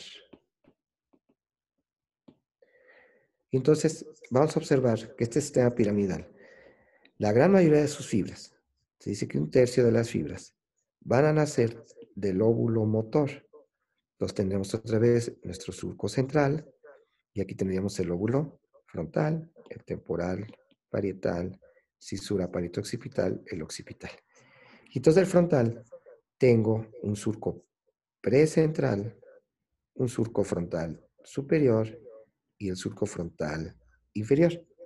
Y me divide lo que serían 4 giros. El giro precentral, el giro frontal superior, el giro frontal medio y el giro frontal inferior. El giro precentral se encuentra el área motora primaria. Y es donde estaría el homúnculo motor de Penfield, con la cara muy grande hacia abajo, con una lengüota, una mano grandota con un dedo pulgar grande y el pie hasta el tercio superior. Igual que veíamos en el homúnculo sensitivo de Penfield, pero en el lóbulo parietal. Y entonces, este sistema piramidal se origina principalmente de esta porción, aunque también se origina de la área, bueno, el área motora primaria, ustedes saben que corresponde al área 4 de Brodmann. Y aquí en las porciones anteriores tenemos el área 6 de Brodmann, que es la denominada área premotora, que en su porción superior, que se contiene en la cara medial, vamos a ver una cara medial del hemisferio cerebral, cuerpo calloso, pico rostrum, rodilla, esplenia. Aquí estaría el extremo superior del surco central o de Rolando. Aquí tendríamos nuestro giro del cíngulo, ¿verdad? El surco paracentral, ¿sí? Y entonces vamos a tener el giro frontal superior en su porción interna. Entonces vemos que el área 6 premotora se extiende aquí en la cara medial, el giro frontal superior y hacia el cíngulo, y es lo que le llaman el área motora suplementaria. que es un área importante para la planeación de los movimientos, que seguirá siendo aquí el área 6 de Brodmann, área motora suplementaria para la planeación de movimientos. También aquí se está originando mi sistema piramidal. Entonces, se está originando el área motora primaria, área 4, del área premotora con el área motora suplementaria, y también se dice que se origina, ¿sí?, de el giro postcentral. Pero este giro postcentral, fibras del sistema piramidal que se originan en el giro postcentral, generalmente terminan en el asta posterior de la médula espinal, no en el asta anterior, que es lo que estamos viendo que es importante, donde va a terminar nuestro tracto córtico espinal lateral y anterior. Entonces ustedes saben que estas fibras van a descender. Entonces tengo la famosa neurona motora superior, del pie, mano y cara. Descienden y van localizándose en el brazo posterior de la cápsula interna. Descienden por el mesencéfalo. Y aquí en el mesencéfalo, este sistema piramidal empieza a dar origen a su tracto córtico vulvar. Y entonces va a dar conexión a los núcleos motores voluntarios de los pares craneales. Y entonces van a llegar y van a estimular al núcleo del tercero, oculomotor, y al núcleo del cuarto, troclear, para movimientos de los ojos. Sigue descendiendo el sistema piramidal y a nivel del puente manda fibritas que se decusan y va a llegar ahora al núcleo motor del trigémino para los músculos de la masticación. Estamos viendo que están llegando a núcleos motores voluntarios de los pares craneales. Va a llegar al núcleo del sexto para contraer el recto lateral del ojo y al núcleo del facial para los músculos de la expresión facial. Sigue descendiendo y en la médula oblongada, este sistema piramidal, en su porción del tracto córtico vulvar, pues va a dar origen a fibritas que también se decusan y van a ir al núcleo ambiguo. Que el núcleo ambiguo se encuentra en la médula oblongada y que a través del glosofaringio, del vago y el nervio accesorio van a inervar a los músculos derivados del tercero y cuarto arcos branquiales. Entonces va a ir a músculos del paladar, faringe y laringe, muy importante para la fonación, para la deglución. Y también va a llegar al núcleo del hipogloso, para los músculos de la lengua. Y este sería parte del tracto córtico vulvar o córtico nuclear, que va a los núcleos motores voluntarios de los pares craneales. Y de esa forma yo puedo tener control de los movimientos de mi expresión facial, nuclear facial, para los músculos de la masticación, núcleo motor del trigémino, para movimientos de los ojos, tercero, cuarto y sexto, para levantar mi paladar, para durante la deglución, para mover mis cuerdas vocales para la fonación, núcleo ambiguo, y para mover la lengua, muy importante para la articulación del lenguaje, también para la deglución, ¿verdad?, con el núcleo del hipogloso. Posteriormente las fibras, cuando llega a la unión bulboespinal, la gran mayoría de las fibras se decusan. Y ya ven que en la cara ventral de la unión bulboespinal forma la decusación piramidal. Y va a formar este tracto, que es el tracto córtico espinal lateral. Pero solamente una pequeña cantidad de fibras, menos del 10%, descienden directa y van a formar el córtico espinal anterior. Que a final de cuentas, este tracto córtico espinal se va decusando conforme va descendiendo. Entonces, directo entre comillas, porque a final de cuentas se va decusando fibrita por fibrita y solo una cantidad muy, muy pequeñita persiste ipsilateral o del mismo lado. Y a final de cuentas van a terminar en las astas anteriores, en las neuronas alfa y las neuronas gamma para la contracción del músculo estriado voluntario. Entonces, esta es la característica de este tracto córtico espinal que va junto con el tracto córtico vulvar y que forman el famoso sistema piramidal, que cuando se lesiona, lo que va a provocar es una parálisis del cuerpo, ¿verdad? Generalmente de la mitad del cuerpo. Si el paciente tiene una lesión de esta vía piramidal, se supone que lo tuviera aquí un infarto en el frontal, o tiene una hemorragia en el brazo posterior de la cápsula interna, o tiene una compresión del pedúnculo mesencefálico, ¿verdad? Entonces, podríamos ir poniendo cortes del tallo cerebral, ¿verdad? Del mesencéfalo, con el acueducto cerebral, la sustancia negra, y aquí se encontraría la base o el pie del pedúnculo, ¿verdad? Entonces, una compresión aquí a nivel del pie, ¿verdad? Va a comprimir a la vía piramidal, una lesión aquí en el puente, en las porciones anteriores del puente, ¿verdad? Entonces, podríamos poner nuestro puente, ¿verdad? Que la posición ginecológica en su porción baja. Aquí vendría toda la vía piramidal en las porciones anteriores del puente, o una lesión a nivel de los rodetes piramidales, ¿verdad? Entonces tendríamos un corte transversal de la médula oblongada. Aquí están las pirámides, los cachetes, que son las olivas, los pedúnculos cerosíferos y el piso del cuarto ventrículo. Entonces, una lesión aquí en las pirámides, ¿verdad? Va a provocar un problema de lesión de esta vía, o bien una lesión del cordón lateral de la médula espinal, ¿verdad? Entonces, una lesión del cordón lateral de la médula espinal.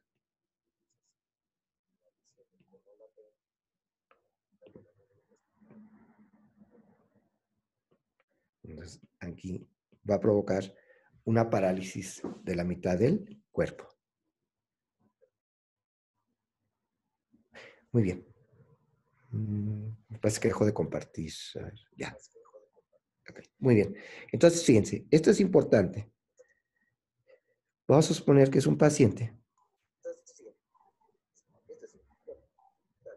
Sí está compartiendo, ¿no, doctor? Se está escuchando mal. Sí lo escuchamos bien. Sí, ¿verdad? A ver. Es que... Ah, perfecto. Ok. Entonces vamos a pensar que es un paciente que tiene compresión de la médula espinal a nivel cervical del lado izquierdo. Quiere decir que se va a lesionar el tracto córtico-espinal del lado izquierdo. Aquí tenemos una lesión, aquí del lado izquierdo. Quiere decir que las neuronas que están por abajo de C5, las neuronas motoras inferiores, porque la neurona motora inferior lo forma el asta anterior. Aquí está mi neurona motora inferior que forma la raíz ventral y va a provocar la contracción del músculo en forma voluntaria. Entonces, quiere decir que todas las neuronas motoras inferiores por abajo de C5 dejan de tener influencia de la neurona motora superior. Y esta neurona motora superior lo que da es origen a los movimientos voluntarios, ¿verdad? Si yo quiero hacer oposición de mi pulgar con el resto de los dedos de mi mano izquierda,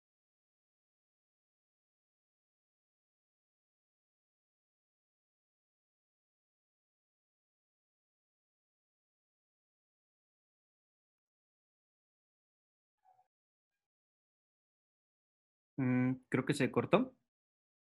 Sí, sí se cortó. Ok. Vamos a esperar unos minutos, unos momentos en lo que se ya estamos reactiva. regresando. Ok, Sí.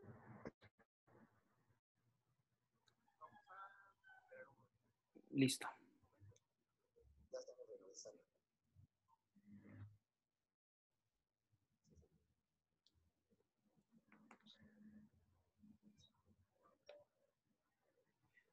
Aunque fíjese que su pantalla no se dejó de compartir la del iPad, se siguió viendo. Sí. Mm,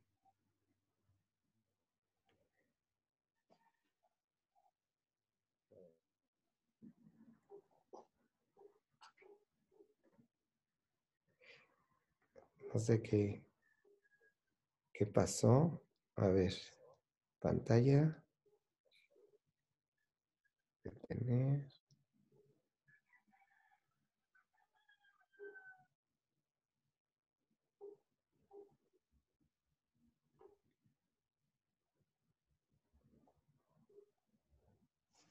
Dejó de compartir, ¿verdad? sí, No se puede iniciar, ¿verdad? Inténtala de nuevo. Deja ver. Voy a reiniciar la tablet. Sí. Luego así ya ha pasado eso otras veces.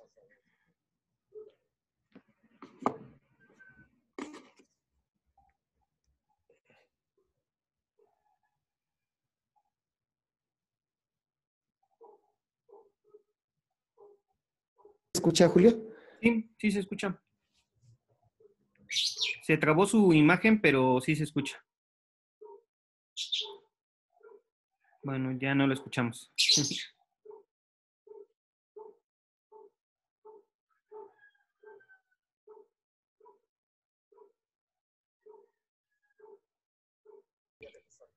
Sí. Ahí está. Bien, entonces fíjense. Decíamos que si un sujeto tiene una lesión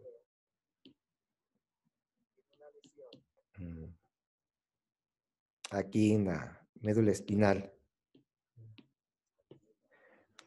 ahora ya, ahora es el lápiz. Bueno, decíamos una lesión de la médula espinal a nivel cervical.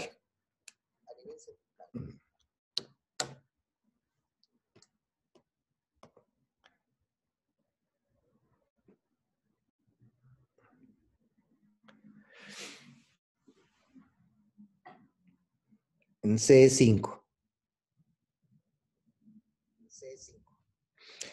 Entonces, las neuronas motoras inferiores por abajo de C5 dejan de tener estímulo de la neurona motora superior, que decíamos que se encuentra en la corteza cerebral. Y decíamos que esta vía piramidal es muy importante para movimientos finos, como posición del pulgar. Quiere decir que yo en forma voluntaria puedo hacer movimientos de posición de pulgar de mi mano izquierda, porque nace el estímulo de mi frontal del lado derecho, que se decusa en la unión bulboespinal y estimula a la neurona motora inferior, que da origen a los nervios que sirven para mover los músculos, contraer los músculos de mi mano izquierda. Si el sujeto tiene una lesión, decíamos a nivel cervical, ¿verdad? Del lado izquierdo, de la médula espinal cervical,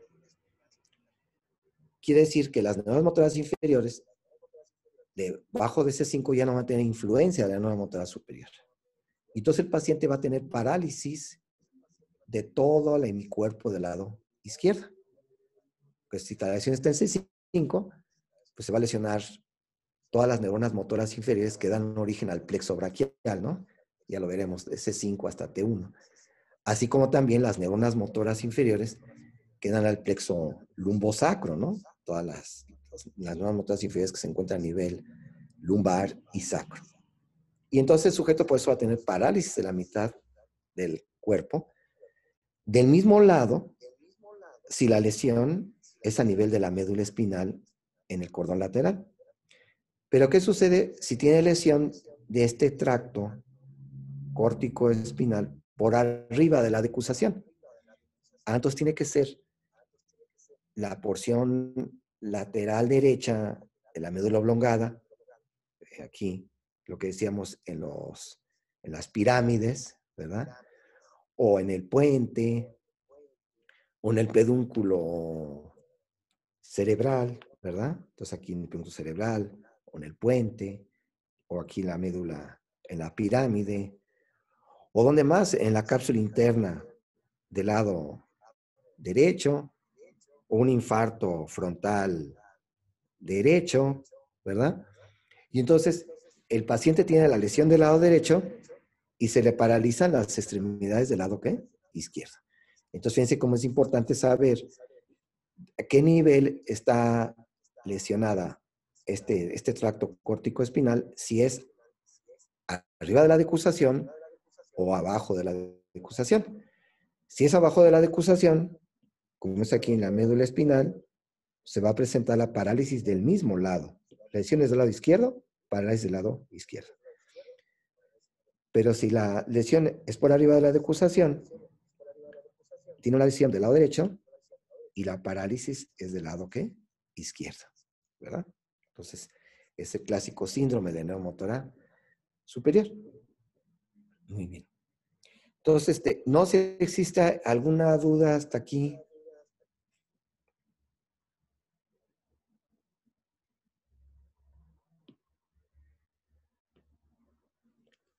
Ok. Entonces, miren, aquí vendría la vía Rafe espinal. Esta vía Rafe espinal, decíamos que es una vía descendente que modula la entrada del dolor. Lo que nos decía el doctor Julio Vera, va a bloquear a estos neurotransmisores de glutamato y sustancia P entre la conexión de la neurona ganglionar y la neurona del tracto que da origen a la vía espinotalámica. Entonces, esta vía Rafe espinal modula la entrada del dolor. Aquí vendría nuestra vía descendente retículo espinal. Junto aquí con la vía vestíbulo espinal, que va descendiendo por el cordón lateral en la región anterior y más abajo puede descender en el cordón anterior. La vía vestíbulo espinal, esa es un poquito más difusa, ¿verdad? Va descendiendo por la porción anterior del cordón lateral, pero también por el cordón anterior más abajo a nivel torácico. Va cambiando su distribución de esta vía vestíbulo espinal. Entonces, estas vías retículo espinal y vestíbulo espinal son importantes porque dan a movimientos posturales. Entonces vamos a poner núcleos vestibulares. Los núcleos vestibulares están en la unión del puente con la médula oblongada. Ya que tenemos los núcleos vestibulares superior, inferior, lateral y medial. La vía vestíbulo espinal proviene principalmente del lateral y va a descender directa y hay fibras que también tienen cruzadas. Y viene descendiendo a nivel cervical, en la porción más anterior del cordón lateral, y las porciones más bajas desciende por el cordón anterior. Junto con esta vía vestíbulo espinal, tendríamos la retículo espinal, que viene de los núcleos reticulares centrales pontinos, que van a dar origen a la vía retículo espinal, que también es directa y es cruzada. Y desciende en el cordón anterior y el cordón lateral en su porción anterior. Es decir, van ahí, si se dan cuenta, donde iba nuestra vía espinotalámica, ahí también va nuestra vía retículo espinal. Lo importante es que estas dos vías, tanto la vestíbulo espinal como la retículo espinal, van a actuar sobre la neurona motora inferior. En estas neuronas alfa y gamma. Sobre todo en la musculatura del tronco, del cuello y de la porción proximal de las extremidades. Y es muy importante para mantener la postura. Y entonces existen fibras córtico, retículo, espinales, cerebelo reticulares, cerebelo vestibulares, muy importantes para que se activen estas vías descendentes, retículo espinal y vestíbulo espinal, para mantener el equilibrio y mantener la postura, respuesta sobre todo de enderezamiento. Ustedes saben que del núcleo medial vestibular, ¿sí?, descienden unas fibras que forman la vía vestíbulo espinal medial, o también lo que se denomina la porción descendente del fascículo longitudinal medial. El fascículo longitudinal medial es un fascículo importante que en su porción ascendente va a comunicar a los núcleos de los músculos extraoculares, es decir, el núcleo del sexto, del cuarto y del tercero. Son fibras que se denominan internucleares. Pero por otro lado tiene una porción descendente que solamente llega a nivel cervical y va a actuar sobre las neuronas motoras inferiores que actúan sobre los músculos del cuello, de tal manera que se crea una sincronización entre los movimientos de los ojos y los movimientos de la cabeza por contracción de los músculos del cuello, ¿verdad? Entonces, esa es la característica que tiene esta porción descendente del fascículo longitudinal medial, que también va a actuar en en las neuronas motoras inferiores, pero a nivel solamente cervical. Esa es la importancia de este fascículo medial, que tiene conexión con los núcleos vestibulares, sobre todo con el núcleo vestibular medial, y tiene una porción ascendente, que se comunica con los núcleos de los músculos extraoculares, y una porción descendente, que se comunica con los núcleos, o mejor dicho, con las neuronas motoras inferiores, que van a inervar los músculos del cuello. Muy bien. Entonces, esa sería la porción importante de lo que serían los fascículos descendentes, que es lo que yo quería revisar con ustedes. Con eso, yo pienso que nos defenderíamos en alguna pregunta de médula espinal. Con todo esto, yo creo que ya tenemos por lo menos 4 buenas para el examen. No sé, Julia, si quieras mencionar algo. Pues no, doctor, pues es siempre mencionamos que lo más importante es saber las vías, ¿no? ¿Cuáles son las ascendentes, cuáles son las descendentes? ¿En qué cordón se ubican? ¿Cuál es su función? ¿Y qué será lo más importante aparte de nombre, ubicación, función? Y a lo mejor lo tercero sería la asociación con los síndromes, ¿verdad, doctor? ¿Verdad que en la parte del perfil de referencia viene una correlación clínica con el síndrome de neurona motora superior y el inferior? Y el cordonal posterior viene también el del tabes dorsal. Exactamente, sí. Entonces, perdiera la propiocepción consciente, ¿verdad? Sí. Es lo que decíamos, que el paciente, para ver en qué postura están sus extremidades inferiores, por ejemplo, si tiene lesión del tracto de Gracil, tiene que voltear a ver sus miembros inferiores, ¿verdad? Sí, así es en la lesión del cordón posterior y que se lesiona cuneatus y gracilis, ¿no? En el tabes dorsal. No sé si gusten, antes de ir al receso, vamos a ver así, hacer un repaso de la configuración externa del tallo cerebral. El tallo cerebral tiene una cara anterior o ventral, donde sería el mesencéfalo con los pedúnculos cerebrales, ¿verdad? Vamos a poner aquí el puente y la médula oblongada, ¿verdad? Separación entre la médula espinal y la médula oblongada, la decusación piramidal, surco medio, y aquí tendríamos las pirámides, donde va descendiendo la vía que estábamos describiendo hace rato, ¿sí? El tracto córtico espinal. A los lados, los cachetes, que serían las olivas, surco médulo pontino, surco basilar y la fosa interpeduncular, que en el fondo se encuentra la sustancia perforada posterior.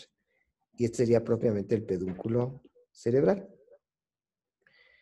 Ustedes saben que por delante de la oliva, en el surco preolivar, está emergiendo las raicillas del nervio hipogloso. Dorsal a la oliva, tenemos la emergencia de las fibritas de la porción craneal del accesorio, el nervio vago y el gloso faríngeo. Ustedes saben que esta porción craneal del accesorio se une a la porción espinal del accesorio que entra por el foramen magno y que viene de las astas anteriores de la médula espinal cervical y forma la porción espinal del accesorio y se une a la porción craneal. Y a esto ya ven que se dirigen hacia el foramen yugular, mientras que el nervio hipogloso se dirige al canal del hipogloso. Surco médulo pontino, de medial a lateral, la emergencia del sexto, y más lateralmente, la emergencia del facial y del vestíbulo coclear. Y entre los dos, el intermediario, que va a formar la porción sensitiva del facial, ¿verdad? Pero también la porción parasimpática del facial, para la inervación parasimpática, la glándula lagrimal, a la glándula sublingual y submandibular de las salivales, así como también la cuerda del tímpano, va a ser a través del nervio intermediario. Cara lateral del puente, la emergencia del quinto, con su porción sensitiva gruesa y su pequeña raíz motora por arriba, que va a ir a los músculos de la masticación, ¿verdad? Tendríamos el nacimiento del trigémino, que separa el puente del pedúnculo cerebeloso medio. Y a los lados de la fosa interpeduncular, ustedes saben que está ahí el nacimiento del óculo motor. Entonces son los pares craneales que nacen en la cara ventral del tallo cerebral. Si me voy a la cara dorsal, tendríamos otra vez en sentido rostral mesencéfalo, que sería el techo o tectum del mesencéfalo, con los colículos superiores y los colículos inferiores. Arriba tendríamos ya diencéfalo, obviamente la porción del epitálamo, con la avénula, la pineal y la otra avénula. Entonces la pineal, y aquí tendríamos nuestras avénulas que estarían en el epitálamo. Colículo superior, colículo inferior. Colículo superior hace conexión la vía visual y colículo inferior hace conexión nuestra vía auditiva. Para poder ver la cara dorsal del tallo cerebral, tendría que cortar la unión del tallo cerebral con el cerebelo. Entonces tendría que cortar las patitas que unen al cerebelo con el tallo cerebral, que son los pedúnculos cerebelosos.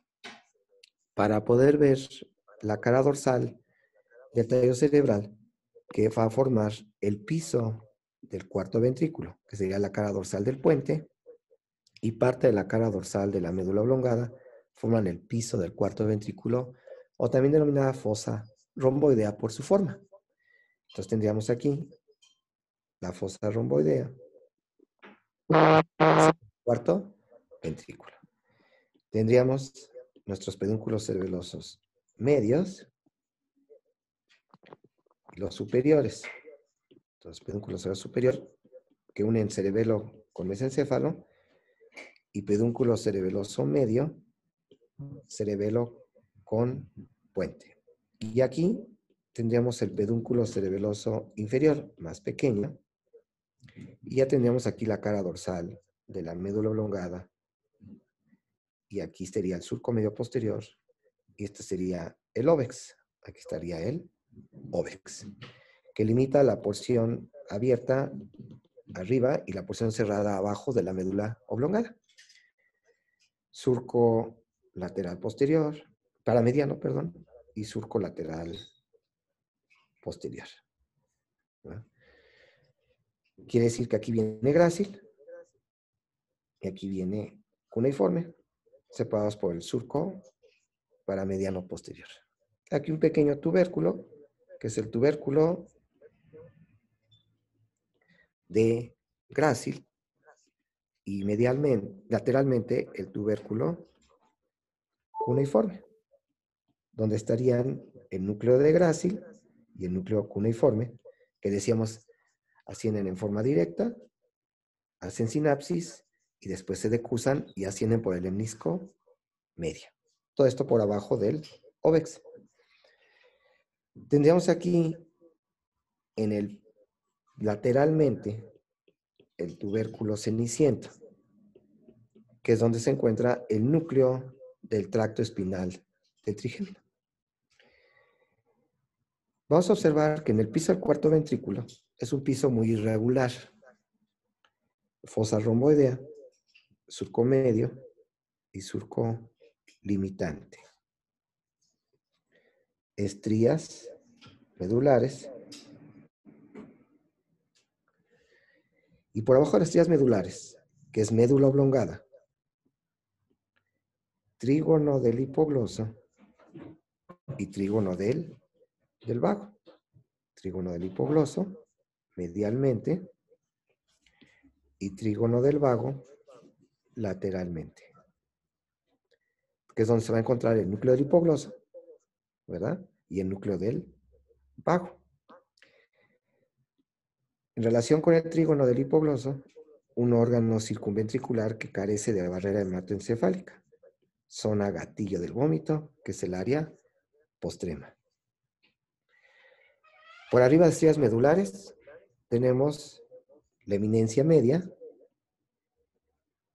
y en su porción inferior una saliente que es el colículo del facial, que es donde están formándose las fibras del facial que rodean al núcleo del sexto y forman la rodilla del facial, la rodilla que se llama antes la rodilla interna del facial, formando la eminencia, el colículo del facial, que se llama eminencia teres. Y arriba la eminencia media. En las porciones laterales del piso del cuarto ventrículo voy a tener el área vestibular, que es donde estarían los núcleos vestibulares que decimos superior, inferior, lateral y medial. Es lo importante aquí del piso del cuarto ventrículo. En la porción superior del surco limitante tenemos aquí la mancha azulosa, el locus ceruleus, que se relaciona con el núcleo noradrenérgico, que es el locus ceruleus, ¿verdad? Que forma parte del sistema reticular activador ascendente. En la región del tectum del mesencéfalo, por abajo del colículo inferior, el nacimiento del único nervio que nace en la cara dorsal del tallo cerebral, que es el troclear, ¿sí? Antes llamado patético, que este troclear, acuérdense que va a inervar al oblicuo superior, oblicuo mayor del ojo. Es el nacimiento del cuarto. Entonces, no sé si, ¿cómo ves, Julio? Ya son las 9. Damos un receso de 15 minutos y nos reconectamos a las 9:15 para ver configuración interna del tallo cerebral y ya irnos a hemisferios cerebrales.